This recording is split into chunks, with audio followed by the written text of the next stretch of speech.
안녕하세요. 이 밤 책을 듣다입니다. 정말 오랜만에 업로드네요.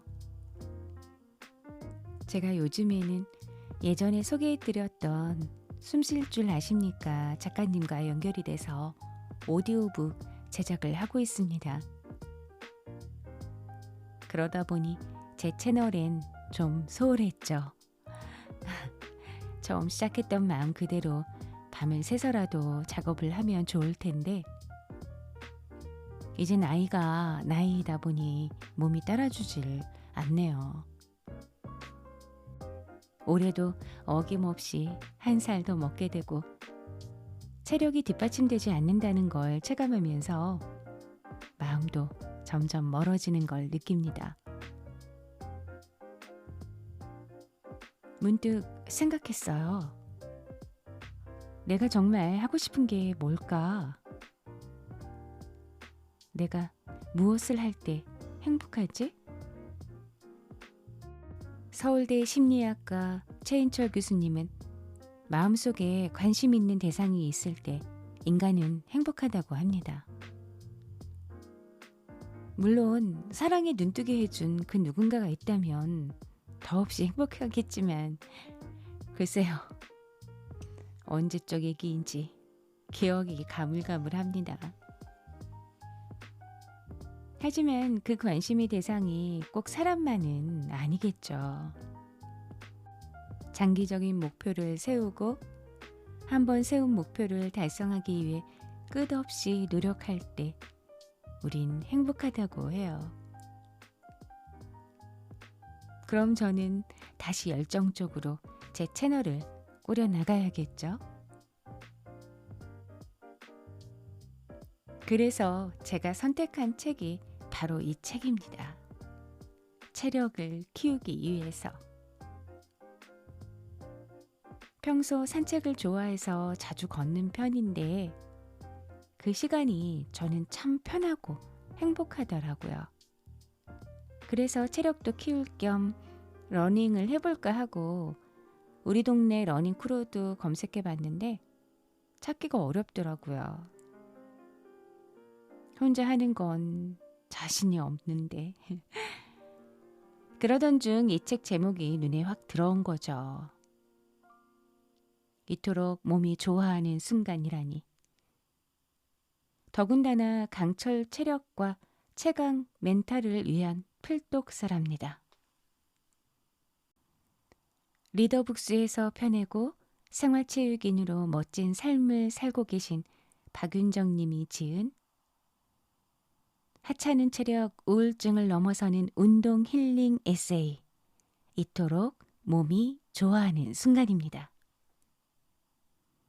깡마르고 비실비실하고 볼품없고 허약한 체력으로 기절을 밥 먹듯이 경험하며 평생 하찮은 체력으로 살아야 하는구나 하고 자포자기하는 삶을 살았던 작가가 마라톤 10km를 거뜬히 완주하고 지리산 천왕봉에도 가볍게 오르는 강철 체력이 되기까지의 과정이 소개되면서 야, 너도 마라톤 완주할 수 있어 하며 제 손을 잡아 끄는 것 같았습니다. 총 6장으로 이뤄져 있고요. 오늘은 1장 허약한 그녀 강철 체력이 되다에서 일부분 소개해 드리겠습니다. 야, 나도 기절해보고 싶다. 어떻게 하면 기절할 수 있어? 아휴, 허약해서 말라보고 싶네. 내 몸은 허약했지만 친구들은 내 몸매를 부러워했다. 90년대 모델이란 드라마가 인기를 끈 것도 한몫했다. 허약하고 비실비실한 몸이 부러움의 대상이라니. 몸은 약했지만 친구들의 부러움을 사는 몸매로 나는 주목을 받았다. 하지만 나는 허약 체질인 것이 싫었다. 하고 싶은 일은 많은데 체력이 뒷받침해주지 않아서 금방 지쳤다. 몸이 약하다며 놀리고 도망가는 남자애들을 쫓아가서 때려줄 힘도 없었고 시험 기간에 늦게까지 공부하고 싶어도 레드선 하면 체면에 걸리듯 12시만 넘으면 졸음이 쏟아졌다.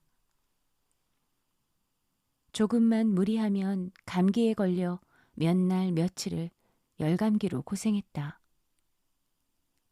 나는 그럴수록 더 지치지 않게 몸을 움직이지 않았다. 생리 전후에는 예민함이 절정에 이르렀다. 조금만 무리하면 몸이 아픈 신호를 보내왔다. 그럴 때마다 덜컥 겁이 났다. 몸조심하지 않으면 큰일이 날 수도 있겠구나. 조남주 장편소설 82년생 김지영을 읽다가 이 문장에 잠시 머물렀다. 비쩍 말라서는 애도 낳고 젖도 먹이고 혼자 잘 키우는 거 보면 대견하다.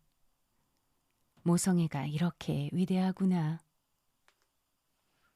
엄마는 우리 키울 때 어땠어? 힘들지 않았어? 후회하지 않았어? 그땐 엄마는 위대했어? 아휴, 말도 마. 하여간 네 언니는 그때도 빽빽 울었어. 아휴, 밤이고 낮이고 하도 울어서 내가 병원을 몇 번 갔는지 모른다. 애는 셋이나 되지. 네 아빠는 기저귀 한 번 가는 법이 없지. 네 할머니는 그 와중에도 새끼 따박따박 드시지. 할 일은 많고 잠은 오고 몸은 아프고 아주 지옥이 따로 없었다. 이 부분에서 격하게 공감하며 위로가 되었다. 나만 그런 게 아니었구나. 소설에서도 주인공 김지영은 아팠지만 아이에게는 최선을 다하려 고군분투한다. 나도 그랬다. 내 삶이 엉망이 되는 것은 두렵지 않았다. 아이를 제대로 키우지 못하면 어쩌나 하는 불안감이 더 무서웠다. 작은 아이가 3살 때 일이다. 아이가 놀다가 입술이 책상에 부딪혀서 14바늘을 꿰매는 수술을 했다. 바로 눈앞에서 아장아장 걷던 아이가 폭하고 넘어지더니 입술이 꽃잎처럼 쩍하고 벌어졌다. 솟구치는 피가 주변을 다 물들였다. 찢어지는 울음소리와 함께 피로 점점 물들어가는 아이의 모습을 지금도 선명하게 기억한다. 아이를 끌어안고 같이 붉게 물들어버린 그날을 잊을 수가 없다. 내가 옆에서 잘 지켜봤다면 이런 일이 일어나지 않았을 텐데. 죄책감이 몰려왔다. 남편을 비롯한 가족의 책망이 모두 나에게 쏟아졌다. 양육은 집에서 아이를 돌보는 사람이 전적으로 책임져야 한다는 무언의 룰이 있다. 그 룰은 많은 것을 포함한다. 알뜰한 가정주부, 깨끗한 주거 공간, 현명한 엄마, 정갈한 음식 솜씨. 잘한다 못한다의 기준은 지극히 주관적이다. 옆집 엄마, 남편의 직장 동료 부인들과의 비교는 그리스 신화에 나오는 프로크스테스를 연상시켰다. 프로크스테스는 지나가는 손님을 초대해 그의 집에 있는 침대보다 크면 큰 만큼 다리를 자르고 침대보다 작으면 침대만큼 늘렸다. 이처럼 남편을 비롯한 가족들의 책망은 아이 양육을 침대에 맞춰 강제로 맞추는 프로크스테스의 침대처럼 잔인했다. 결혼하고 아이들을 키우면서 나는 점점 사라지고 자존감은 자존심으로 바뀌었다. 급기야 체력은 떨어져 온몸이 아프기 시작했다. 아마도 그때부터 가정의 미세한 균열이 벌어지기 시작했을 것이다. 튼튼한 백년 건축물을 지은 줄 알았던 결혼 생활은 내 삶의 균열로 견고한 건축물에도 영향을 주고 있었다. 브랜든 버처드가 두려움이 인생을 결정하게 하지 마라 해서 얘기하는 것과 같았다. 사자의 용맹을 타고났으나 생쥐처럼 사는 당신. 거울 앞에 서서 물어보라. 나는 왜 이쪽 저쪽으로 코를 벌름거리며 쓸데없는 탐색에 세월을 낭비하는가. 진정한 나의 모습을 세상에 드러내는 것은 왜 생각만 해도 몸이 움츠러드는가. 사자였던 내가 두려움의 인생을 던졌다. 뒷걸음치며 도망쳤다. 우울한 기분이 계속되면 피곤한 신체적 증상도 느낀다. 이 피곤한 증상이 6개월 이상 지속되면 만성 피로 증후군이라고 말한다. 만성 피로 증후군 환자들은 집중력과 주의력 장애 등 감각 이상 같은 증상들이 나타나기도 한다. 몸과 마음은 유기적으로 연결되어 있다. 몸이 아프면 마음도 아프다. 피로감은 마음을 약하게 만든다. 결국 자신감을 조금씩 잃어간다.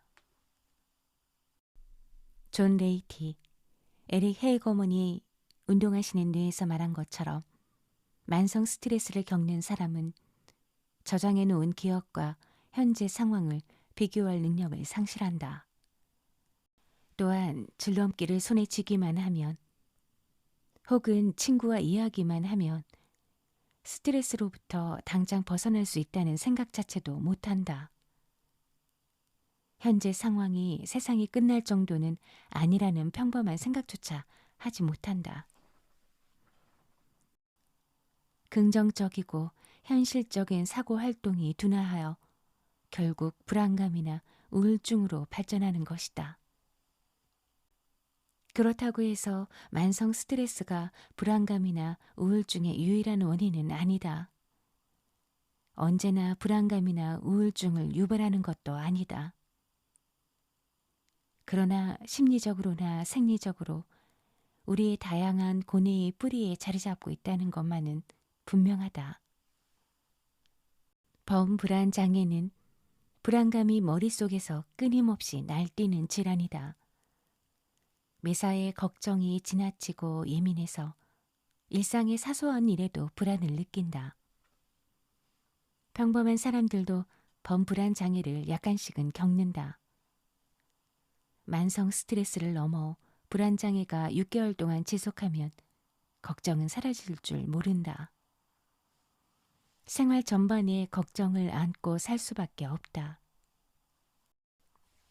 나는 별것 아닌 일에도 전전긍긍하게 되었다. 항상 최악의 상황을 염두에 두고 지냈다. 불안이 지나치자 신체적인 증상도 나타나기 시작했다. 마음이 늘 불안하니 결국 몸도 이상 반응을 보였다. 편두통이 심해지고 불면증이 왔다. 잠을 자더라도 그 불안이 꿈으로 고스란히 시뮬레이션 되었다. 그야말로 심신이 최악이었다. 불면증으로 고생할 때 약을 타기 위해 병원에 갔었다. 그때 의사 선생님은 운동하라고 권했다. 잠이 안 와서 밤에 먹은 음식이 내 몸을 둥글게 송편으로 빚어놨던 터라 그 말이 귀에 더 꽂혔다. 앞으로 나에게 엄청난 변화가 올 줄도 모르고 운동을 시작하게 되었다. 지금 생각하면 문득 왜 그런 생각이 떠올랐는지 알 길이 없다. 신께서 날 사랑하셨나? 나를 살리려고 그 씨앗을 툭 나에게 던져주고 가셨나?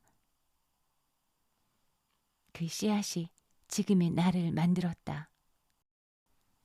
처음에는 단순히 산책만 했다. 계획 없이 30분 걷기로 끝났다. 하지만 꾸준히 걷다 보니 변화가 생겼다. 산책하기 전에는 오전에 업무로 스트레스를 받으면 짜증이 났다. 식후 집중력도 급격히 떨어졌다. 스트레스를 해소한답시고 퇴근 후 술자리도 자주 가지곤 했다. 그런데 산책을 한 다음부터는 이런 생활 습관이 개선되었다. 처음부터 변화를 곧바로 느끼지는 못한다. 설마 매일 30분 걸었다고 생활 습관이 좋아지겠어? 하지만 분명한 것은 산책 후 왜 스트레스를 받았는지도 잊게 되고 퇴근 후에 갔던 술자리도 줄어들었다는 점이다. 스트레스가 너무 심할 때는 운동을 안 하는 것보다 오히려 잠깐이라도 시간을 내서 운동해야 한다. 스트레스 상황에 빠져 있지 말고 일단 걸으면서 생각하는 것이 좋다. 걷다 보면 뇌는 질주하는 스트레스에 제동을 걸어주고 정서적 안정을 준다. 나는 걸을 때 다른 시도를 하고 있다. 복식 호흡을 하면서 걸음에만 집중한다. 이것은 따로 명상의 시간을 갖지 않고도 가능하다. 들숨과 날숨, 오른발과 왼발의 움직임에만 집중하면 된다. 불교 명상법에는 걷기 명상이 있다. 발바닥에만 정신을 집중하며 걷는다. 그럼 산만한 생각이 사라지고 지금 현재를 즐기게 된다. 걷기 명상은 근육과 뇌를 모두 활용하여 건강을 유지하는 가장 쉬운 방법이다. 한가로운 낮에 충분히 햇볕을 쬐고 나무의 녹색이 주는 편안함을 만끽하며 걷기에 집중하다 보면 어느새 스트레스는 바람에 실려 날아간다. 30분 걷기는 아주 작은 시작이었지만 나를 변화시키는 중요한 계기가 되었다. 건강을 지키고 나를 챙기는 시간으로 탈바꿈했다. 온전히 나에게 투자하는 30분 걷기는 새로운 나를 만드는 출발점이 되었다. 허약한 나는 체력의 한계를 넘어서는 일이 생길 때마다 성격 파탄자나 예민 보스처럼 굴었다. 결혼 생활도 작은 균열을 알아채지 못하고 배우자에게 책임을 전가하며 싸웠다. 체력이 약한 것 말고도 다른 이유가 있었지만 적어도 체력이 좋았더라면 균열을 보수하며 슬기롭게 넘어가지 않았을까. 체력은 이렇듯 건강만의 문제는 아니다. 체력이 좋아야 균형 잡힌 삶을 살 수 있다. 드라마 미생에 나오는 말처럼 체력이 부족하면 빨리 편안함을 찾기 마련이다. 체력이 안 되면 불편함을 감당하지 못한다. 불편한 상황에서 엉뚱한 선택을 하기도 한다. 나는 이제는 말할 수 있다. 아이를 키우고 결혼 생활을 잘하고 직장을 잘 다니려면 체력이 절대적으로 필요하다는 것을. 인간관계를 슬기롭게 잘 이어가는 것도 체력이 뒷받침되어야 한다. 체력이 약하면 편안함을 찾고 불편함에서 도망가려고 한다. 나에게 운동이란 단순히 몸과 마음만 튼튼한 것이 아니다. 그 이상의 많은 의미가 있다. 사람들은 내가 고등학생 아들이 있어요 라고 말하면 헉 놀라면서 어디 가서 나이 얘기하지 마세요. 결혼 안 한 줄 알았어요 라는 반응을 보인다. 나이를 말할 때마다 이런 피드백을 받는 건 감사한 일이다. 시간이 거꾸로 흘러가는 느낌이다. 언제부터였을까? 뻔하게 들리겠지만 운동에 빠지고부터다. 무리하게 다이어트를 하면 얼굴이 오히려 늙어 보인다. 중년 여성의 다이어트는 식이요법으로 해결되지 않는다. 30대로 다시 돌아가는 비결은 즐거운 취미와 운동, 건강한 식단과 단단한 마음이다. 영화 백투더 퓨처처럼 과거로 돌아가서 미래를 바꾸는 여행을 즐겨보자. 영화에서 브라운 박사가 말한 명대사를 선물하고 싶다. 미래는 너희들이 만드는 것이란다.